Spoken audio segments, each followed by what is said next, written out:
Welcome to this explainer. Today we're diving into something absolutely mind-bending, hacking the source code of your own brain. Now, we always hear people say, stay positive or believe in yourself, right? But today we're skipping all that superficial fluff. We are getting into the hard science and psychology of why positive self-talk actually works. So buckle up, because we're about to map out exactly how your mind operates. So I want you to ask yourself a quick question. Are you actually living your life, or is a hidden program running it for you? I know, it sounds a bit creepy, and it kind of challenges our whole idea of free will. But what if I told you that most of your daily choices, your habits, and even your reactions, well, they aren't really in your conscious control at all. They're actually being run by a deep, subconscious program. Okay, let's dive into this. Just take a look at a typical daily routine. Step 1, you wake up and instantly check your phone. Step 2, you commute and do the exact same work. Step 3, you come home and mindlessly scroll through Reels. Step 4, sleep, and then you just repeat the whole shebang. It's literally like the movie Groundhog Day. This routine acts exactly like an inescapable computer program where everything is just happening on autopilot. To really put this into perspective, check out what renowned neuroscientist Dr. Joe Dispenza has found. He says that by the time we hit 35 years old, a staggering 95% of who we are is purely subconscious programming. 95%.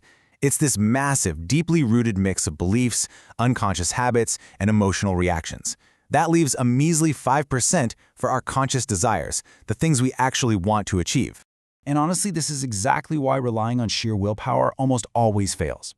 Your 5% conscious mind is standing there saying, I want to be healthy tomorrow, or I want to learn a new skill. But you are constantly fighting a losing battle against the overwhelming 95% of your subconscious autopilot that fiercely resists any kind of change. It's like trying to stop a freight train with a bicycle.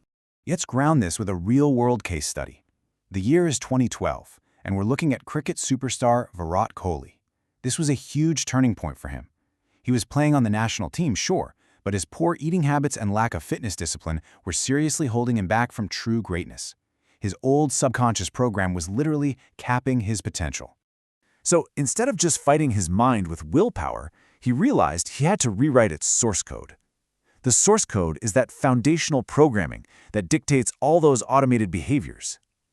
The story goes that after that 2012 season, Kohli looked at himself in the mirror and felt genuinely disgusted by his own reflection. He told himself that being an international player meant this old lifestyle simply couldn't continue. And right then, he started rewriting his mind's software using intentional self-talk.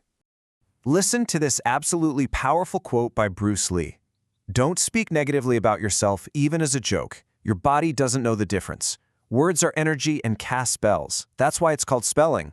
This totally hits the nail on the head. The negative conditioning we get from our environment and the jokes we make at our own expense become the very software that limits our potential. Your body simply accepts it as the truth. Now, what's really interesting about this slide is how this actually works on a biological level.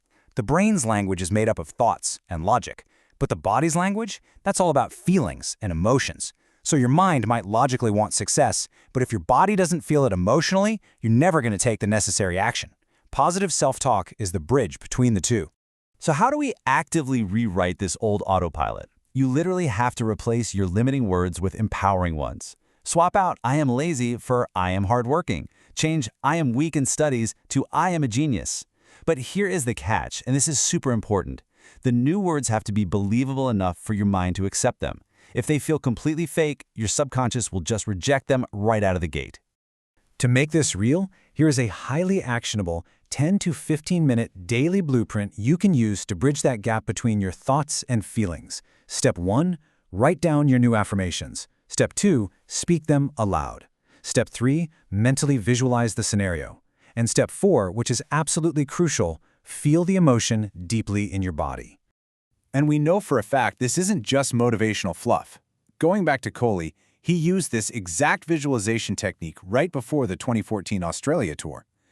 He spent time vividly feeling the emotion of dominating the bowlers long before he ever stepped onto the field. He convinced his mind so thoroughly that his body just took over on autopilot during the actual matches. So the crucial point is, you can't just sit on your couch and think your way to success. You need to fuel your new self-talk with small, undeniable physical actions. If you promise yourself to wake up at 5:30 a.m., actually get out of bed. If you need to study, start with short 25-minute sessions. These small actions prove to your body that the new source code is real and that the change is actually happening.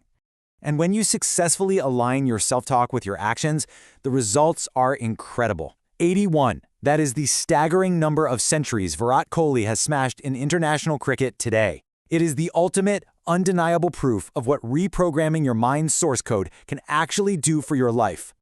We're wrapping up this explainer now, and I want to leave you with one final provocative thought. If your words are literally casting spells every single day, what reality will you choose to speak into existence tomorrow morning? Take some time today to audit your self-talk, kick out the negativity, and take control of your subconscious programming. Thanks for joining us, and I'll catch you next time.